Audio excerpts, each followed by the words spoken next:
Hi, my name is Jason Clark, and today I'm going to be talking to you about soil nitrogen products or nitrogen rate products that hopefully decrease our nitrogen requirement, or they enhance crop yield, or do many different things like that. So let's go ahead and get started.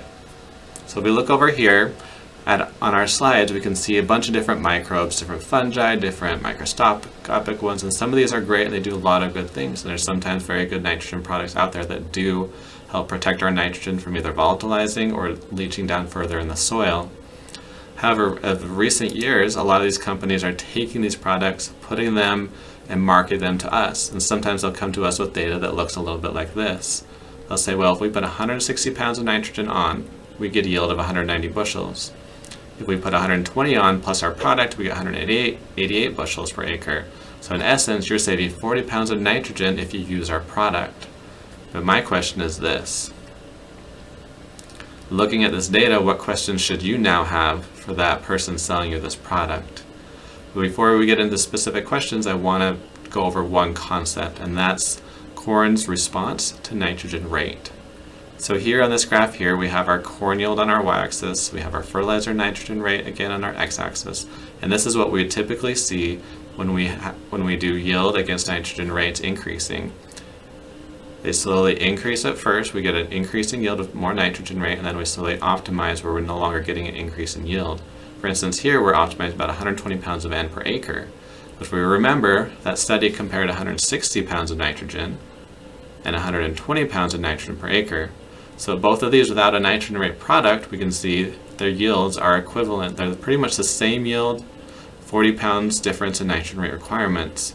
So the important thing to think about with this curve and testing nitrogen products, instead of testing them at 2 or higher rates, such as we see right here, at 120, 160, it's really best to choose one of these rates down here lower where this curve is going up. So we see right here between 50 and 80, we're increasing in yield. So if we're really going to save nitrogen, this is where we're going to know for sure in this range we're going to. And we can also compare it to a higher rate, such as a 120 to 160, depending on your field and your yield potential. But we really want to make sure when we're testing these products that we go for a lower rate to see if it really is saving us nitrogen fertilizer requirements. So what this might look like in your field, if you do put zones in your field or do it as a single field, what we want to do is do this in a certain area of the field, not just half a field and half a field, because of the soil yield potential differences can vary quite a bit. So we take this in a zone or an area in our field that's fairly uniform, and we can put out a trial that looks a little bit like this. It can have a product, a no product, a product, no product, product, no product.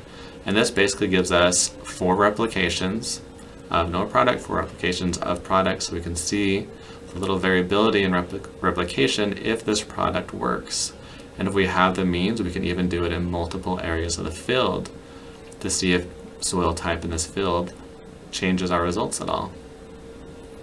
As always, thank you for your time, and I hope this has been a benefit to you. And as you test out these nitrogen products, hopefully you'll share your results and we'll be able to learn together of if they work and when and where they work. Thank you.